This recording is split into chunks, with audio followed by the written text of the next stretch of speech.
नमस्कार दोस्तों, ये हमारा मेवाड़ रियासत का पार्ट 4 है। इससे पहले पिछले पार्ट में यानी पार्ट 3 में हमने देखा था कि किस प्रकार से सन 1303 ईस्वी में अलाउद्दीन खिलजी के आक्रमण के कारण मेवाड़ से रावण रतन सिंह के साथ ही रावण शाखा का अंत हुआ और सन 1326 ईस्वी में हमीर सिसोदिया ने मेवाड़ में सिसोदियाओं की सत्ता स्थापित की और हमीर सिसोदिया की मृत्यु यानी सन 1364 ईस्वी में हमीर सिसोदिया की मृत्यु के बाद उनके पुत्र महाराणा क्षेत्र सिंह या महाराणा खेता मेवाड़ के अगले शासक बने। तो पार्ट 3 में यहां तक हमने चर्चा कर ली थी। अगर आपने पिछले पार्ट नहीं देखे हैं तो भारद्वाज क्लासेस के यूट्यूब चैनल पर आप जाइए और वहां पर आपको प्लेलिस्ट का ऑप्शन मिलेगा।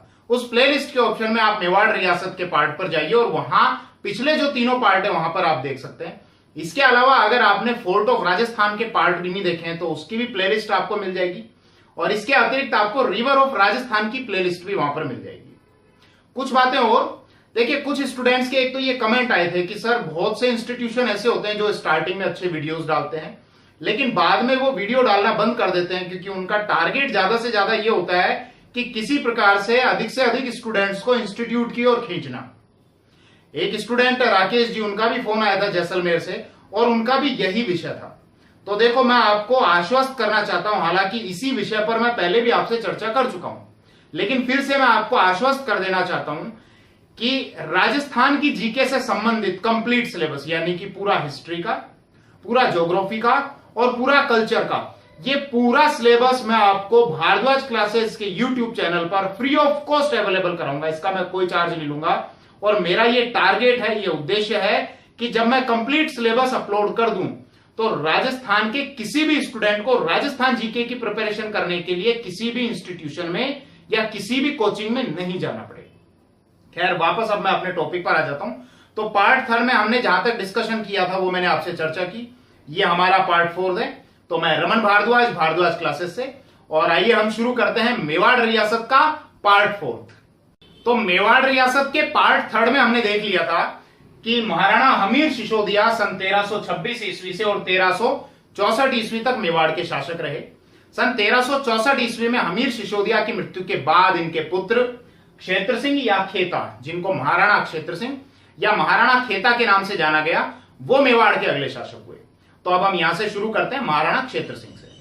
तो देखिए, महाराणा खेता जो है वो सन 1364 ईस्वी से और 1382 ईस्वी तक मेवाड़ के शासक हुए और महाराणा क्षेत्र सिंह जब मेवाड़ के शासक बने तो इन्होंने आसपास के क्षेत्रों को जीतना शुरू किया। जैसे कौन कौन से क्षेत्र इनके द्वारा जीते गए? एक तो जहाजपुर जो भीलवाड़ा में आता है, इसके अतिरिक्त मांडल, ये भी भीलवाड़ा में आता है, इसके अतिरिक्त अजमेर और छप्पन का क्षेत्र। छप्पन का जो क्षेत्र है वो प्रतापगढ़ से और बांसवाड़ा के बीच का जो क्षेत्र है वो छप्पन का क्षेत्र कहलाता है। तो एक तो इन क्षेत्रों को जीता। इसके अतिरिक्त देखिए, महाराणा खेता या महाराणा क्षेत्र सिंह के समय में ही मेवाड़ और मालवा के मध्य के संघर्षों की शुरुआत हुई। कैसे? कि महाराणा खेता ने मालवा के शासक दिलावर खां गोरी को पराजित कर दिया और यह पहली बार ऐसा था जब मेवाड़ और मालवा के मध्य के शासकों के मध्य यहां पर युद्ध हुआ।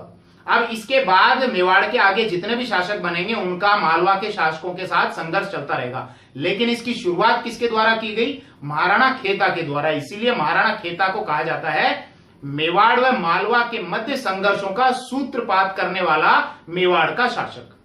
इसके अतिरिक्त देखिए महाराणा खेता जो है, इनको हाड़ौती के शासकों को दबाने का क्रेडिट भी, दबाने का श्रेय भी दिया जाता है। हाड़ौती जो क्षेत्र है वो कहलाता है कोटा, बूंदी, बारा और झालावाड़ का क्षेत्र और यहाँ के जो चौहान शासक थे, हाड़ौती क्षेत्र में शासन करने के कारण उनको हाड़ा शासक कहा गया। तो इन हाड़ा शासकों को दबाने का क्रेडिट महाराणा खेता को जाता है। महाराणा क्षेत्र सिंह की सन 1382 में मृत्यु हो गई थी जब वो बूंदी के शासक लाल सिंह हाड़ा के साथ युद्ध कर रहे थे।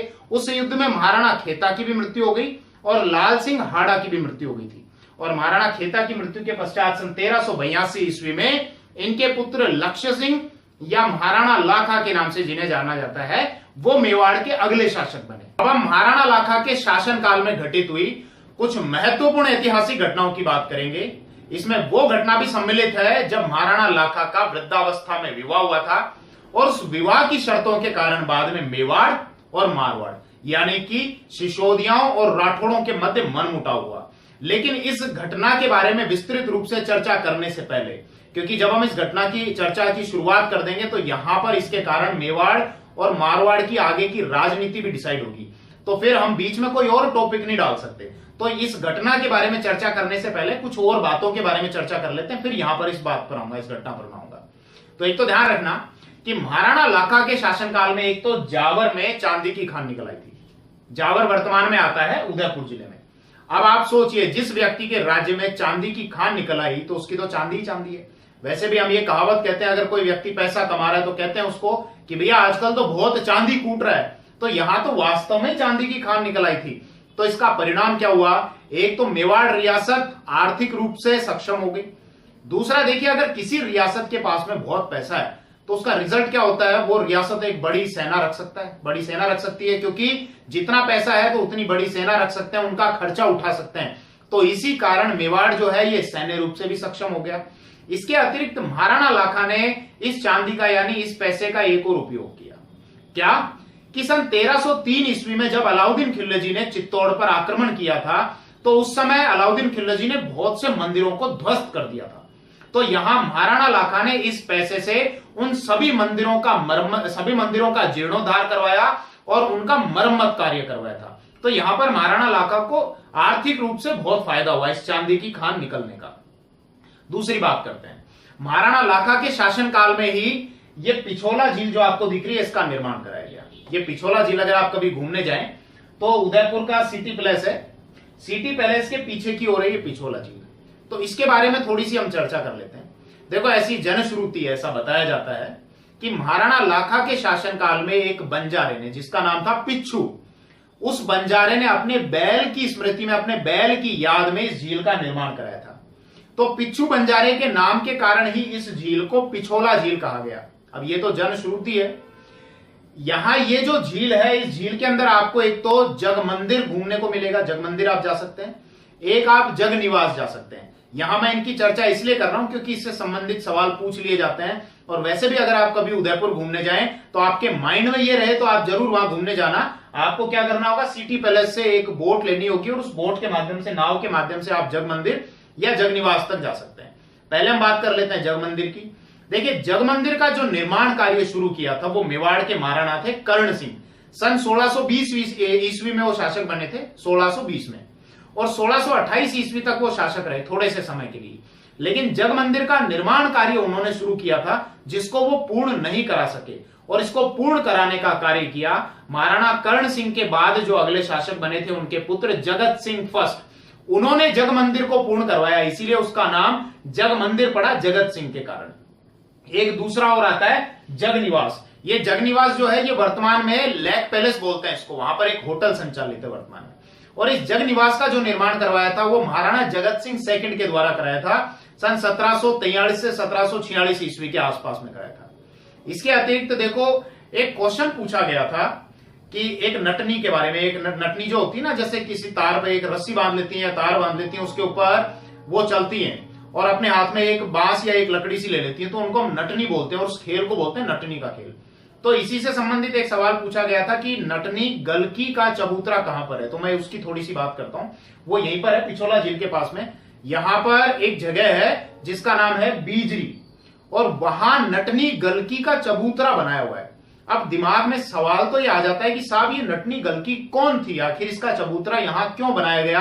तो ये भी जनश्रुति है, तो सुन लेना जैसी जनश्रुतियां चलती हैं, क्योंकि इन बातों की कहीं प्रमाणिकता तो नहीं है।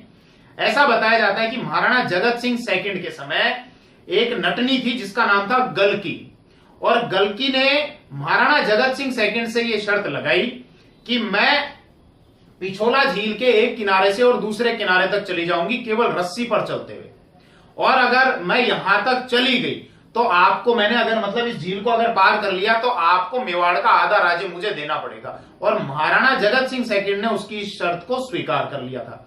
तो क्या हुआ कि यहां पर पिछोला झील के दोनों किनारों पर एक रस्सी बांधी गई, लंबी रस्सी, और नटनी गलकी ने उस रस्सी पर चलना शुरू किया। तो जैसे जैसे जैसे जैसे नटनी गलकी आगे की ओर बढ़ती जा रही थी, वैसे वैसे ही महाराणा जगत सिंह सेकंड के जो सामंत थे, जो सरदार थे, उनकी सांसें फूल रही थी कि अगर ये एक किनारे से दूसरे किनारे तक पहुंच गई तो महाराणा को अपनी शर्त के अनुसार, अपने वचन के अनुसार इस गलकी को मेवाड़ का आधा राज्य देना पड़ेगा। तो यहां पर उनके सरदारों ने क्या किया, उस रस्सी को काट दिया, जिसके कारण नटनी गलकी जो है वो झील में गिर गई और उसकी मृत्यु हो गई। बाद में महाराणा जगत सिंह को ऐसा लगा कि इसकी मृत्यु हो गई है, शायद हो सकता है ये भूत बनने के बाद मुझे परेशान करे, मेरे परिवार वालों को परेशान करे, तो उसकी स्मृति में एक चबूतरे का निर्माण करवा दिया गया जो नटनी गलकी का चबूतरा कहलाता है, जो ध्यान रखना पिछोला झील के पास में बीजरी स्थान है, वहां पर बना हुआ है। तो ऐसा सवाल पूछा जा चुका है कि राजस्थान में किस स्थान पर गलकी नामक नटनी का चबूतरा स्थित है। तो ध्यान रखना पिछोला झील, उदयपुर। अब इसके बाद हम उस घटना पर आ जाते हैं जब वृद्धावस्था में या बुढ़ापे में महाराणा लाखा का विवाह हुआ था और उस विवाह की शर्तों के कारण अब आगे चलकर मेवाड़ और मारवाड़ की राजनीति तय होगी। सॉरी, देखो समझना क्या घटना थी कि महाराणा लाखा अब बूढ़े हो चले हैं, बूढ़े हो गए, और इनके समय में एक व्यक्ति है, मारवाड़ के एक व्यक्ति है रणमल राठौड़।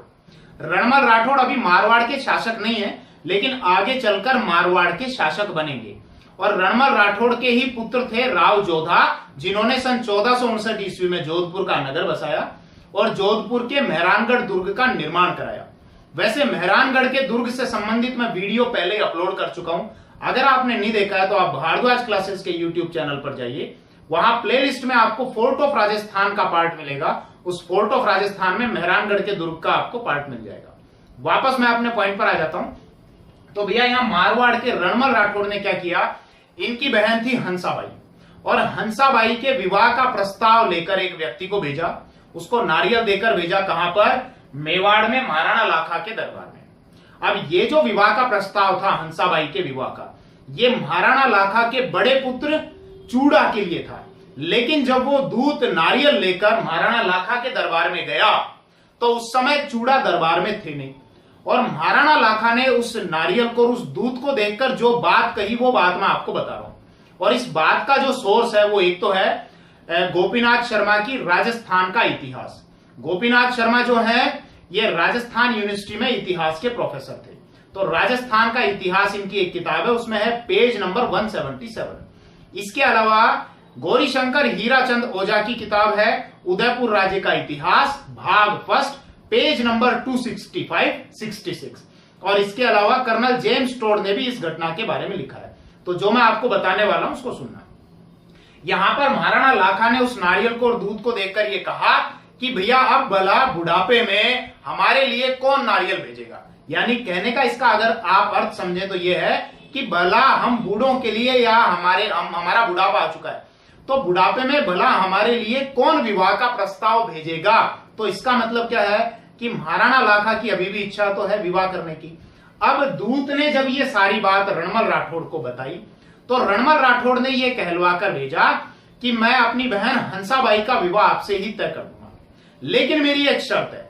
अब ये शर्त क्या है, इस शर्त के कारण ही आगे चलकर विवाद पैदा हो जाएगा। इसके कारण ही मारवाड़ और मेवाड़ में, यानी राठौड़ों और सिसोदियाओं में मनमुटाव हो जाएगा।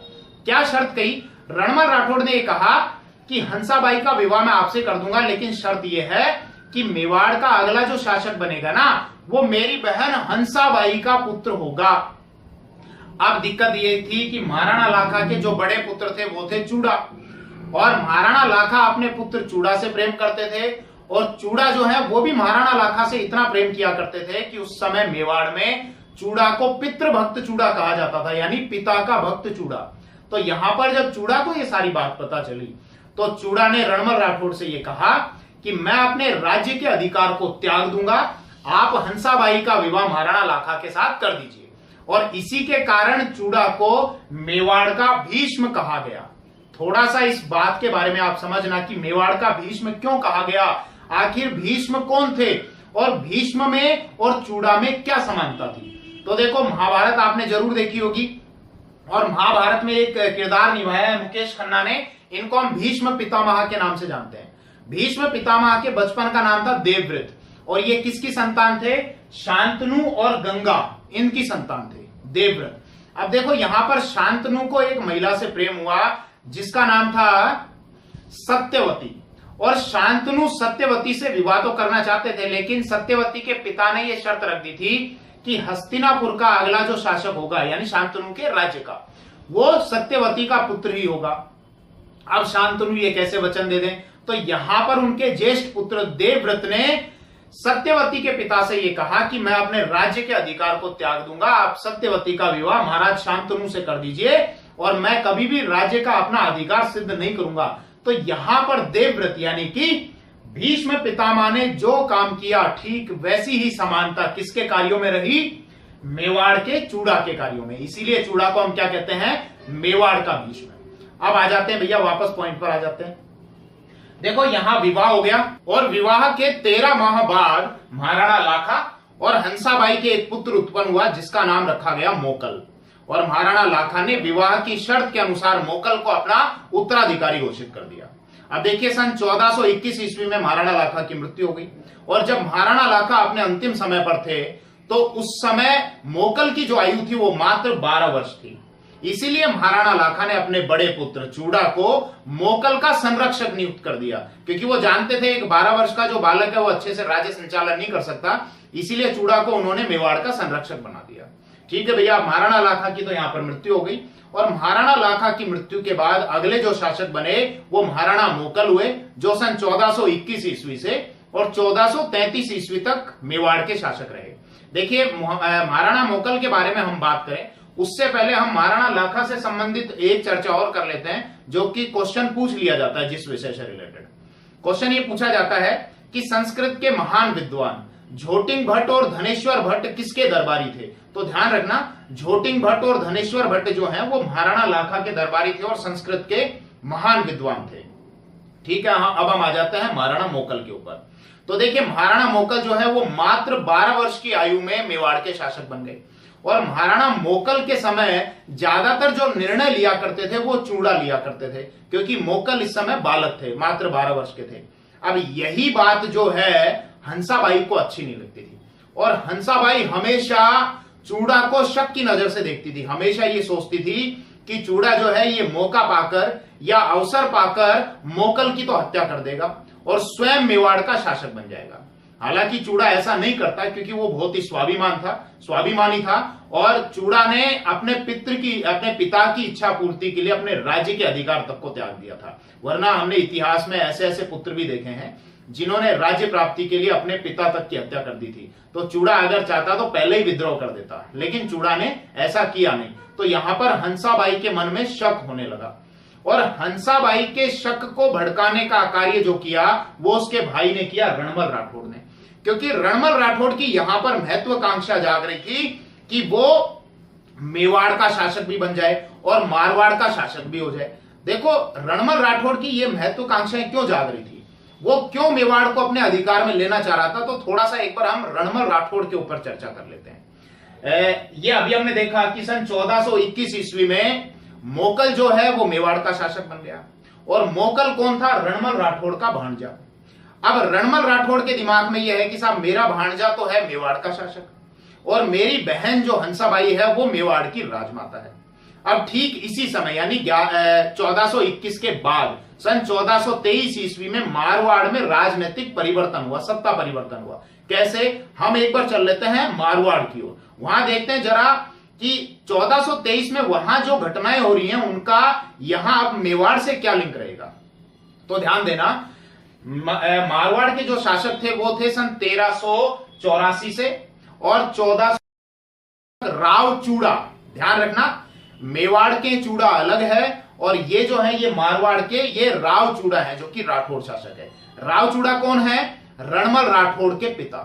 अब राव चूड़ा ने क्या किया, सन 1421 ईस्वी में सन 1423 ईस्वी में अपनी मृत्यु जब मृत्यु हुई तो उन्होंने अपने बड़े पुत्र रणमल राठौड़ को तो मारवाड़ का शासक नहीं बनाया और रणमल राठौड़ के स्थान पर अपने छोटे पुत्र राव कान्हा को अपना उत्तराधिकारी घोषित कर दिया।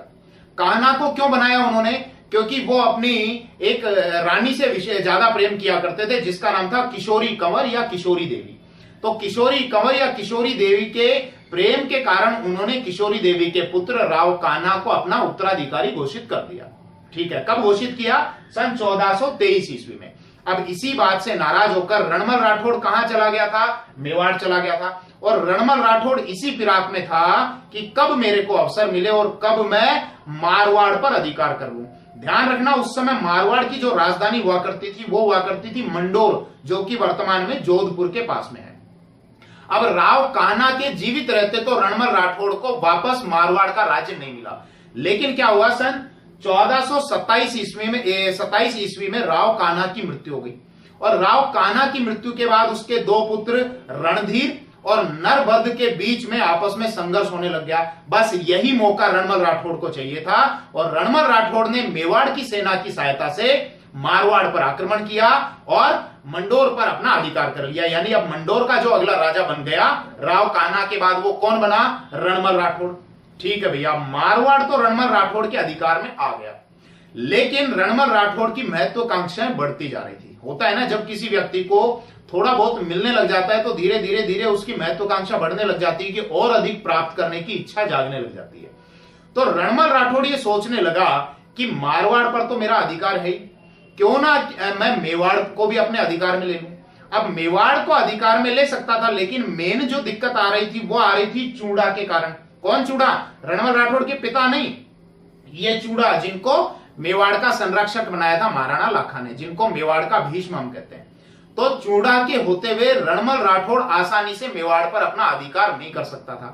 तो उसने क्या किया, अपनी बहन हंसाबाई के शक को बढ़ाने का काम किया, यानी आग में घी डालने का काम किया। उसने हंसाबाई को कहना शुरू कर दिया कि देखना, जरूर अवसर आने पर या मौका आने पर ये महाराणा मोकल की हत्या कर देगा और स्वयं मेवाड़ का शासक बन जाएगा। तो बस ये सारी बातें जब हंसाबाई के दिमाग में घर कर गई तो हंसाबाई ने एक बार चूड़ा को बुलाया अपने पास में और चूड़ा से नाराज होकर ये कहा कि या तो मेवाड़ में आप रहिए या फिर मेवाड़ में हम ही रहेंगे। अगर आप मेवाड़ में रहते हो तो फिर हमको कोई दूसरा ऐसा स्थान बता दो जहां पर हम जा सके मेवाड़ को छोड़कर। तो देखिए, चूड़ा जो है बहुत स्वाभिमानी थे, उनको हंसाबाई की इस बात से बहुत ठेस पहुंची और चूड़ा यहां से मेवाड़ छोड़कर चले गए मालवा। और मालवा का इस समय जो शासक था उसका नाम था होशंग शाह।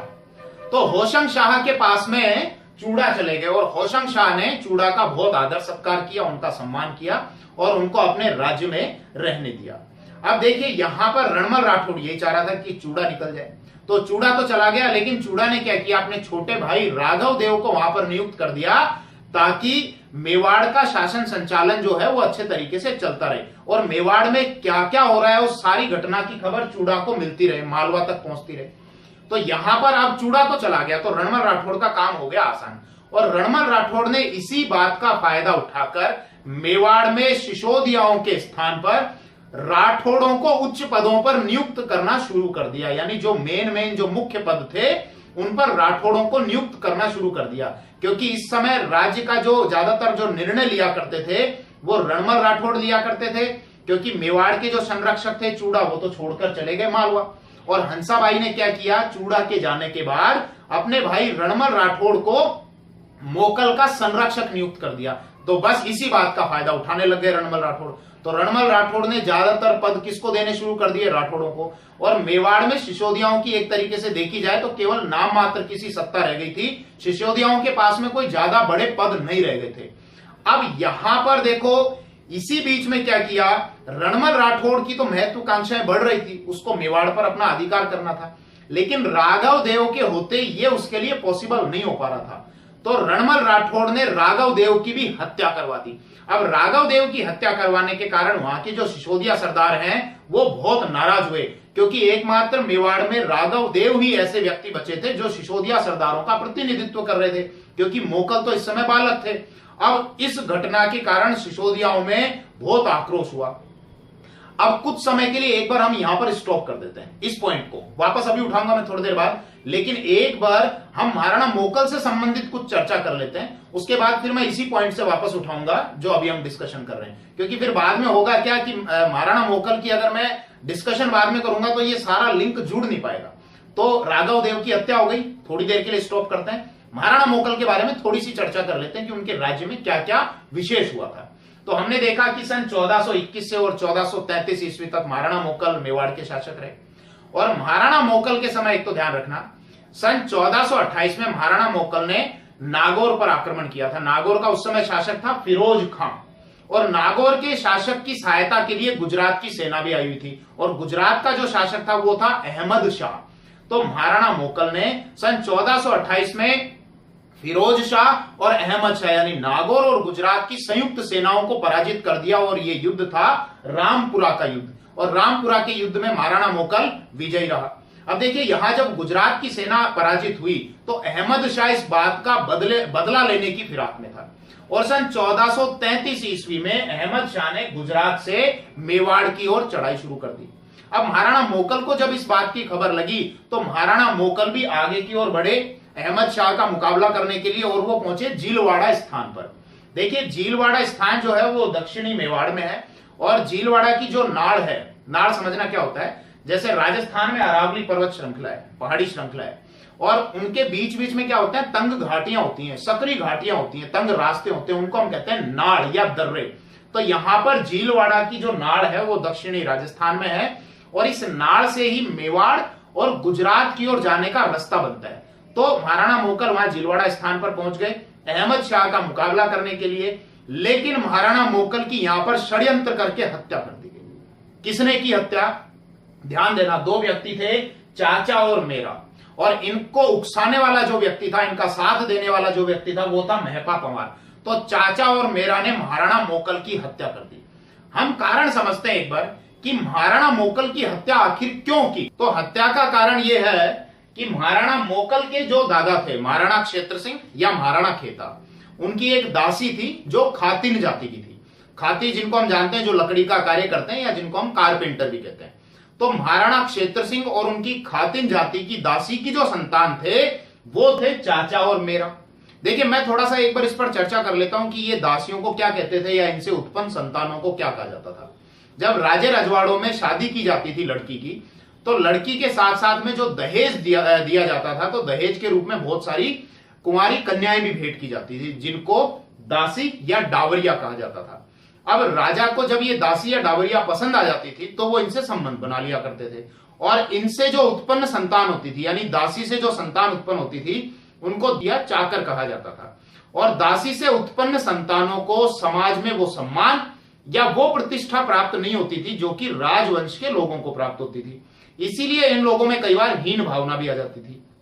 ठीक है भैया, अब हुआ क्या आगे कि महाराणा मोकल एक बार जंगल में गए, और उन्होंने जंगल में चाचा और मेरा से एक वृक्ष का नाम पूछ लिया, और चाचा और मेरा इस घटना को, यानी महाराणा मोकल द्वारा वृक्ष का नाम पूछे जाने को अपना अपमान समझ बैठे। क्यों अपमान समझा? क्योंकि चाचा और मेरा को यह लगा कि भैया हमारी जो माता है वो खातिन जाति की है, और शायद इसीलिए हमको अपमानित करने के लिए महाराणा मोकल ने इस वृक्ष का नाम पूछा है। तो बस अपने अपमान का बदला लेने के लिए महाराणा मोकल की हत्या करने के लिए चाचा और मेरा अवसर की तलाश में लग गए, और उनको अवसर कब मिला? झीलवाड़ा में सन 1433 ईस्वी में। तो सन 1433 ईस्वी में चाचा और मेरा ने महाराणा मोकल की हत्या कर दी, और इनका साथ देने वाला व्यक्ति कौन था? महपा पंवार। अब देखिए, जब महाराणा मोकल की हत्या की जा रही थी तो उसी कैंप में महाराणा मोकल के जो पुत्र थे, जिनकी आयु मात्र 10 वर्ष थी, वो थे कुंभा, जो कि अभी आने वाले समय में मेवाड़ के शासक बनेंगे, मेवाड़ के महाराणा बनेंगे, और जिनको हम महाराणा कुंभा के नाम से जानेंगे। महाराणा कुंभा उस समय झीलवाड़ा के कैंप में थे। तो महाराणा मोकल की तो हत्या कर दी गई, और कुंभा को वहां पर सिसोदिया सरदारों ने बचाया, उनको सुरक्षित वहां से निकाला, और सुरक्षित वहां से निकालकर उनको ले गए चित्तौड़ के दुर्ग में। और चित्तौड़ के दुर्ग में मात्र 10 वर्ष की आयु में सन 1433 ईस्वी में महाराणा कुंभा का राज्याभिषेक कर दिया गया, यानी कुंभा को महाराणा बना दिया गया। अब देखिए, कुंभा जो है ये महाराणा मोकल और इनकी पत्नी सौभाग्य देवी के पुत्र थे, और कुंभा का जन्म हुआ था सन 1423 ईस्वी में, और 1433 ईस्वी में मात्र 10 वर्ष की आयु में ये शासक बने, और 1433 से और 1468 ईस्वी तक ये मेवाड़ के शासक रहेंगे। अब देखिए, मैं वापस उसी घटना को उठाने वाला हूं थोड़े समय में, जो अभी थोड़ी देर पहले मैंने ड्रॉप कर दी थी कि रणमल राठौड़ द्वारा राघव देव की हत्या कर दी गई और मेवाड़ में किस तरीके से फिर चेंजेस आने शुरू हुए। तो मैं वापस उसी घटना को उठाने वाला हूं, तो ध्यान से आप सुनना कि ये तो हमने देख लिया कि महाराणा कुंभा जो है ये मेवाड़ के शासक बन गए सन 1433 ईस्वी में। अब महाराणा कुंभा जब मेवाड़ के शासक बने तो इनके सामने दो मुख्य समस्याएं थी। क्या?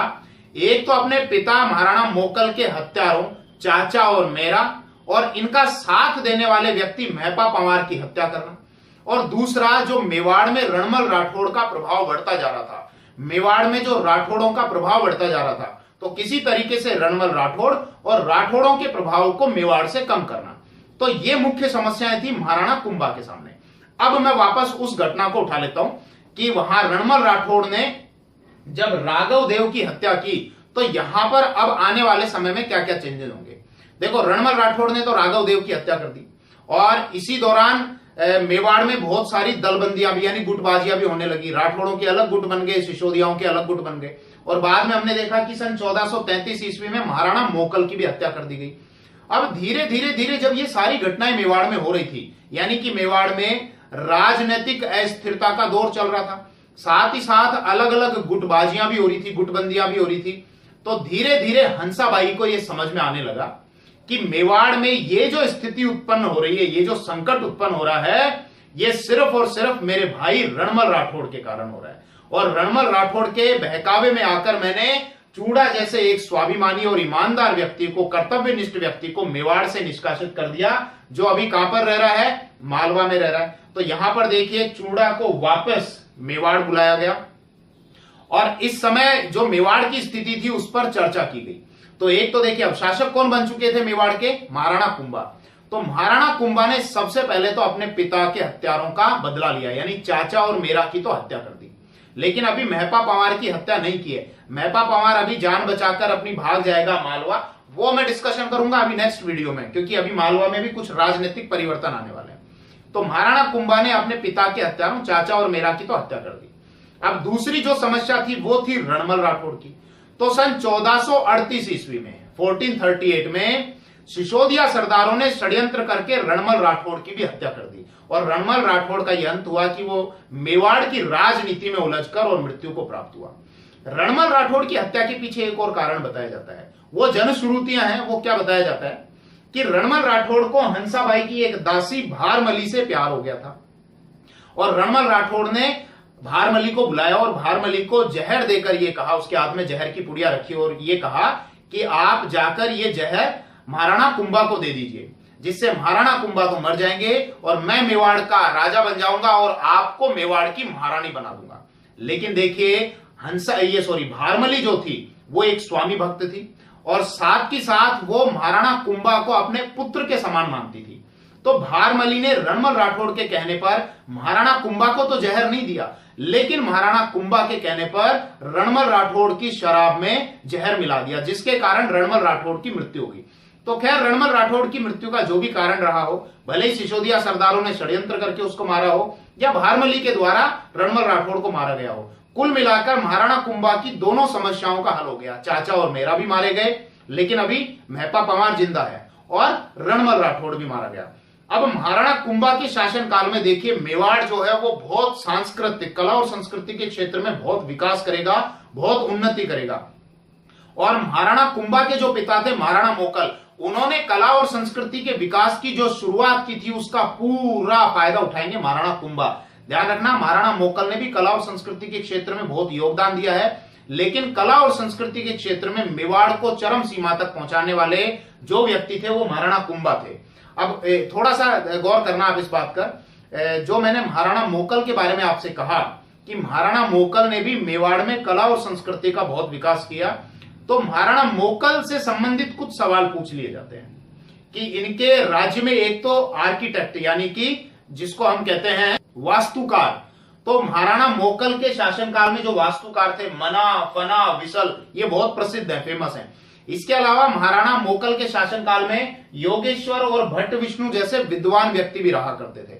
तो ये ध्यान रखना इनके नाम, क्योंकि ये नाम कई बार पूछ लिए जाते हैं। तो खैर, हम यहां महाराणा कुंभा तक आ गए। सन 1433 ईस्वी में महाराणा कुंभा शासक बने मेवाड़ के, और 1468 ईस्वी तक ये मेवाड़ के शासक रहेंगे। और महाराणा कुंभा के शासनकाल में तो बताने के लिए हमारे पास में बहुत कुछ है, और कॉम्पिटिटिव एग्जाम्स में जो सवाल पूछे जाते हैं उसमें महाराणा कुंभा के शासनकाल से संबंधित बहुत प्रश्न बनते हैं। तो वो हम देखेंगे नेक्स्ट वीडियो में, हमारे नेक्स्ट पार्ट में, मेवाड़ रियासत के पार्ट 5 में। तो मेवाड़ रियासत का पार्ट 5 आपको जल्दी ही मिल जाएगा, उसके लिए मैं आपको ज्यादा वेट नहीं कराऊंगा। इस वीडियो में थोड़ा सा टाइम इसलिए लग गया था क्योंकि पिछले कुछ दिनों से मैं व्यस्त था, थोड़ा सा बिजी चल रहा था। तो अभी मैं प्रयास करूंगा नेक्स्ट वीडियो आपको जल्दी ही मिल जाए। तो तब तक के लिए आप थोड़ा सा वेट करें, थोड़ा सा। थैंक यू, धन्यवाद।